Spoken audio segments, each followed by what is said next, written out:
Assalamualaikum warahmatullahi wabarakatuh. Saya Fadil Bagus Permadi dengan NPM 1921010273. Di sini saya akan sedikit menjelaskan tentang hukum perdata internasional guna memenuhi syarat untuk UAS.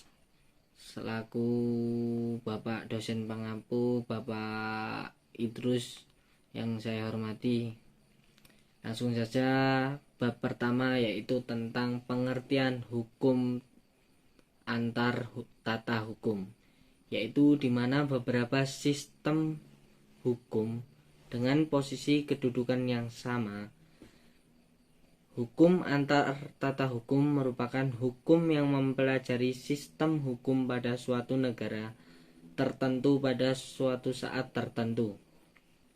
Hatta ekstern, contohnya ketika bandar narkoba dari negara Belgia ditangkap di kota Bali, maka berlaku adalah hukum di kota Bali. Hukum perselisihan merupakan salah satu bagian dari hukum yang mempelajari peristiwa-peristiwa hukum yang di dalamnya tersangkut dua sistem hukum atau lebih. Dahulu perselisihan amat dominan karena adanya pembagian golongan dengan hukumnya masing-masing. Hukum perdata internasional adalah keseluruhan peraturan dan putusan hukum yang menentukan hukum mana yang berlaku dalam hal terjadinya sengketa antara dua atau lebih orang dengan kewarganegaraan yang berbeda-beda. Bab yang kedua yaitu titik pertalian. Titik pertautan dapat didefinisikan sebagai fakta-fakta di dalam sekumpulan fakta perkara HPI yang menunjukkan pertautan antara perkara itu dengan suatu tempat atau negara tertentu, dan karena itu menciptakan relevansi antara perkara yang bersangkutan dengan sistem hukum dari tempat itu. Titik pertalian primer adalah faktor-faktor keadaan sekumpulan fakta yang melahirkan atau menciptakan hubungan HPI. Titik taut primer untuk HAG golongan rakyat. Titik taut atau pertalian primer adalah faktor-faktor dan keadaan-keadaan yang menciptakan persoalan hukum perdata internasional atau HPI. Faktor-faktor yang menimbulkan isu HPI yaitu 1. Kewarganegaraan, 2. Domisili atau tempat kediaman, 3. Tempat kedudukan badan hukum. Titik pertalian sekunder adalah faktor-faktor sekumpulan fakta yang menentukan hukum mana yang harus digunakan atau berlaku dalam suatu hubungan HPI. Yang termasuk dalam titik pertautan sekunder adalah 1. Tempat terletak beda dalam kurung lex situs atau lex reside. Yang kedua, tempat berlangsungnya perbuatan hukum lex loci actus. Yang ketiga, tempat dilangsungkannya atau diresmikannya perkawinan lex leci celebration. Yang keempat yaitu tempat ditandatanginya kontrak atau lex loci contraction. Yang selanjutnya yaitu yang kelima, tempat dilaksanakannya perjanjian atau lex loci solution. Yang keenam, tempat terjadinya perbuatan melawan hukum. Yang ketujuh, pilihan hukum. Menurut Sudarjo Gautama ada kemungkinan titik taut sekunder jatuhnya bersamaan dengan titik taut primer, yaitu kewarganegaraan, bendera kapal, pesawat udara, dan juga domisili. Yang kedelapan, tempat kediaman. Dan yang terakhir, yang kesembilan, tempat kedudukan badan hukum. Bab yang ketiga yaitu prinsip kewarganegaraan dan prinsip domisili. Negara-negara di dunia menganut dua prinsip. Pertama, prinsip kewarganegaraan, yaitu status personil orang dalam kurung baik warga negara maupun asing ditentukan oleh hukum nasional mereka. Kedua, prinsip domisili, yaitu status personil seseorang ditentukan oleh hukum yang berlaku di domisilinya. Pada dasarnya, yang disebut dengan prinsip domisili di negara atau tempat menetap yang menurut hukum dianggap sebagai pusat kehidupan seseorang, center of his life. Pengertian hukum domisili ini sesungguhnya berasal dari hukum Inggris. Hukum domisili ini didasarkan pada kediaman permanen seseorang. Dan yang selanjutnya bab keempat, penunjukan kembali. Masalah Renvoy mempunyai pula hubungan yang erat dengan persoalan kualifikasi. Menurut HPI Indonesia, maka hukum Inggris yang harus diberlakukan untuk mengadili suatu perkara. Pertanyaan timbul, apakah yang diartikan dengan istilah hukum Inggris itu? Dalam hal ini dapat terjadi dua kemungkinan. Yang pertama itu hukum intern Inggris, domestic munical law, yang berlaku di negara Inggris untuk hubungan antara sesama orang Inggris. Yang kedua yaitu bukan saja hukum intern tetapi ditambah dengan kaidah-kaidah HPI Inggris, jadi termasuk di dalamnya kaidah agreement choice of HPI.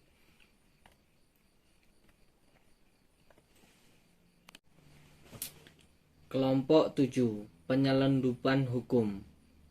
Penyelundupan hukum adalah suatu perbuatan yang bertujuan untuk menghindari berlakunya hukum nasional sehingga yang bersangkutan memperoleh suatu keuntungan tertentu sesuai dengan keinginannya. Sebab baginya berlaku hukum asing akan tetapi tidak pihak yang lain, khususnya apabila dilihat dari kacamata hakim yang menangani atau menyelesaikan kasus yang berhubungan dengan lembaga atau perbuatan hukum ini. Penyelundupan hukum justru mengakibatkan berlakunya hukum nasional dan menyatakan tidak berlakunya hukum asing dan diselundupkannya itu. Dilakukannya penyelundupan hukum dan persoalan pendahuluan dalam hukum perdata internasional, ia bertujuan agar supaya hukum nasional dipakai dengan menyampingkan hukum asing. Hukum asing dinyatakan tidak berlaku jika dipandang sebagai penyelundupan hukum.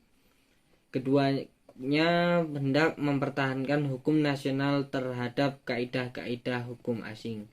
Perbedaan antara ketertiban umum dan penyelundupan hukum adalah bahwa pada yang pertama kita saksikan bahwa pada umumnya suatu hukum nasional dianggap tetap berlaku. Sedangkan dalam penyelundupan hukum kita, hukum nasional tetap berlaku itu dan dianggap tepat pada suatu peristiwa tertentu saja, yaitu ada seorang yang mendapatkan berlakunya hukum asing telah melakukan tindakan yang bersifat menghindarkan pemakaian hukum nasional itu. Istilah hak-hak diperoleh sering disebut dengan right on obligation case abroad atau hak dan kewajiban hukum yang terbit berdasarkan hukum asing. Yang menjadi persoalan dalam hukum perdata internasional, apakah hak dan kewajiban hukum yang dimiliki seseorang berdasarkan kaidah-kaidah sistem hukum asing tertentu harus diakui atau tidak oleh lex formality. Selanjutnya kelompok 8, pilihan hukum. Pilihan hukum adalah hukum yang dipilih oleh para pihak dalam kontrak sebagai alat untuk menginterpretasikan isi dari perjanjian meliti objek, pengaturan hak dan kewajiban, atau untuk menyelesaikan jika terjadi sengketa. 4 macam pilihan hukum dalam hukum perdata internasional, yaitu pilihan hukum secara tegas, di mana di dalam kasus kontrak tersebut terdapat pilihan hukum yang dinyatakan secara tegas. Contohnya, this contract shall be governed by the law of Republic of Indonesia. Dari klausula ini jelas terlihat bahwa pilihan hukum para pihak adalah hukum negara Indonesia. Yang kedua, pilihan hukum secara diam-diam. Pada jenis ini para pihak hukum berlaku secara diam-diam, maksudnya dari para pihak mengenai pilihan hukum seperti ini disimpulkan dari sikap mereka, isi dan bentuk perjanjian tersebut. Yang ketiga, pilihan hukum yang dianggap atau disebut presumptio iuris. Hakim menerima telah terjadi suatu pilihan hukum berdasarkan dugaan-dugaan hukum belaka.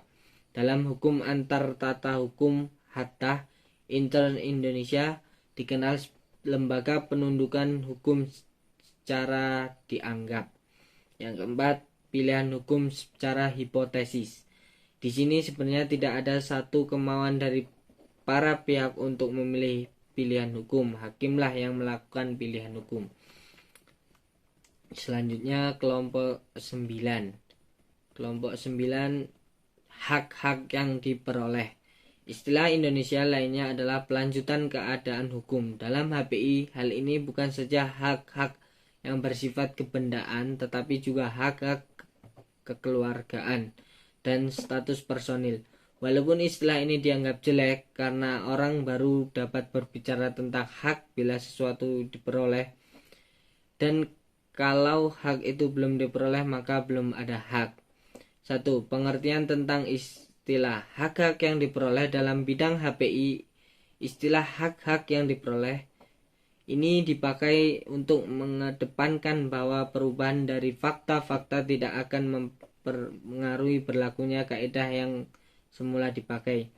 Contoh, misalnya seorang dianggap dewasa menurut negara X, kemudian menjadi kewarganegaraan Y yang menentukan batas kedewasaan secara berlainan hingga orang yang bersangkutan menurut hukum dari Y belum cukup umur. Apakah karena perubahan kewarganegaraan ini ia dewasa dari dewasa menjadi tidak dewasa lagi? Jika diterima ketentuan sekali dewasa tetap dewasa, maka menurut HPI dari negara baru bersangkutan ia ini tetap dewasa dan diterima prinsip tentang hak-hak yang telah diperoleh. Misalnya, suatu benda bergerak terletak di wilayah X dan kemudian dibawa ke negara Y. Bagaimana dengan hak milik dari Y yang telah diperolehnya tatkala ia akan dan benda bersangkutan berada dalam wilayah X? Hak yang diperoleh menurut ketentuan hukum negara asing diakui sepenuhnya dilaksanakan oleh hakim Inggris. Sepanjang hak-hak ini tidak bertentangan dengan konsepsi public policy Inggris, persoalan hak yang diperoleh dianggap penting oleh berbagai penulis dan ada yang melihatnya sebagai salah satu fundamen terutama dari seluruh sistem HPI. Sebaliknya, ada juga penulis yang hanya menganggap sebagai ornamen belaka. Hubungan dan ketertiban umum masalah hak-hak yang telah diperoleh berhubungan erat dengan masalah ketertiban umum. Dikatakan hak-hak yang telah diperoleh ini justru adalah sebaliknya dari ketertiban umum. Dalam ketertiban umum HPI, sang hakim sendiri kaidah-kaidah hukum perdata asing yang harus dipergunakan. 3. Hubungan dengan lain-lain bagian HPI. Teori tentang hak-hak yang telah diperoleh selain berhubungan dengan masalah ketertiban umum mempunyai hubungan erat pula dengan bagian-bagian lain daripada bagian umum HPI. Misalnya dengan penyelundupan hukum, dengan persoalan kekuatan keputusan asing, dengan pengakuan badan-badan hukum asing dan sebagainya. Yang keempat, perkembangan di negara Anglo-Saxon. Di negara Anglo-Saxon diperkembangkan ajaran tentang hak-hak yang telah diperoleh ini. Hak yang telah diperoleh di luar negeri diakui. Kelompok 10, persoalan terdahulu. pendahuluan ini keputusan terakhir dari suatu persoalan HPI yang diajukan di hadapan hakim suatu negara tergantung dari pemecahan terlebih dahulu daripada suatu persoalan lain. Persoalan ini yang dinamakan persoalan pendahuluan. Persoalan yang harus dipecahkan lebih dahulu ini tampil ke muka jika dalam suatu persoalan pokok yang diajukan di hadapan hakim telah menjadi hukum manakah yang harus digunakan dalam menyelesaikan persoalan pokok ini. Hukum yang dipastikan ini bukan merupakan hukum sang hakim sendiri, melainkan hukum asing. Pengertian-pengertian dalam HPI hukum asing bersangkutan ini ternyata membawa hasil yang lain daripada pengertian-pengertian HPI forum sang hakim. Secara material pun pengertian dalam kedua sistem hukum yang sedang dipandang ini berlainan isinya. Persoalan Forfrag timbul apabila keputusan tentang suatu persoalan hukum tergantung daripada ketentuan tentang sah atau tidak sahnya atau dari sesuatu hukum lain. Persoalan pendahuluan yang harus dibedakan dari persoalan bagian adalah persoalan HPI mengenai hukum yang dalam peristiwa tertentu nampak sebagai pada keputusan hakim mengenai persoalan. Kelompok 11 yaitu penyesuaian atau adaptasi. Transposition adalah pemindahan, transfer dari hubungan-hubungan hukum, perbuatan-perbuatan hukum atau penyataan kehendak menurut suatu sistem hukum tertentu dalam pengertian-pengertian hukum lain. Status yang dimaksud dalam hukum negara yang berlaku di dalam teritorial suatu negara, sehingga statu Belanda ini menyatakan bahwa statuta yang adalah statuta negara itu sendiri di wilayahnya dengan asas yang dianut KUHP Indonesia. Kelompok 12 timbal balik dan balasan. Persoalan timbal balik dan pembalasan ini berhubungan erat dengan masalah pemakaian hukum asing. Apabila sudah dipastikan dengan suatu peristiwa HPI apakah yang merupakan laloi applicable, maka bagi hakim yang mengadili perkara bersangkutan belum sampai ia secara konkret selalu sudah dapat mempergunakan hukum asing ini. Pengecualian terhadap pemakaian hukum asing ini terjadi antara lain dalam bentuk ketertiban umum atau karena harus dilakukan anpassung penyesuaian. Sekarang ini kita ketemukan lagi pengecualian berikutnya, yakni apabila dalam hal-hal tertentu yang diharapkan hanya jarang terjadi hukum asing ini tidak dapat dipergunakan karena tidak terpenuhi syarat timbal balik atau harus dilakukan pembalasan. Yang ke-13, pemakaian hukum asing. Hukum asing itu apakah menjadi dasar pemakaian hukum asing ini? Apakah hukum luar negeri ini merupakan suatu fakta atau merupakan hukum seperti halnya dengan hukum awal? Ini merupakan pokok-pokok persoalan pada masalah yang dikemukakan the textbook tentang HPI dengan berbagai sebutan seperti The Unlaw atau judulnya dengan judul Head Buitenlands Right in Guarding. Pendirian yang menganggap hukum luar negeri sebagai suatu fakta belaka, sebagai suatu non-legal fact, kita terutama ketemukan dalam negara-negara Anglo-Saxon, terutama di Inggris. Kita saksikan teori ini dianut sejak lama.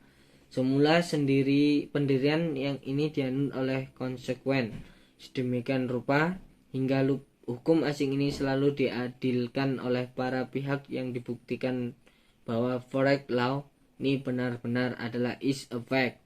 Sedangkan kemudian timbul lunakan dalam bentuk bahwa hukum asing diperlukan like a spirit fact. Persoalannya ialah apakah hukum asing ini harus dianggap sebagai fact atau sebagai law. Pertanyaan kemungkinan kasasi hukum asing ini dijawab berlainan dalam negara masing-masing, bahwa soal-soal HPI boleh diuji dalam kasasi Mahkamah Peradilan Tertinggi dari negara-negara masing-masing, boleh dikatakan di mana-mana diterima.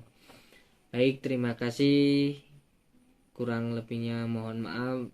Assalamualaikum warahmatullahi wabarakatuh.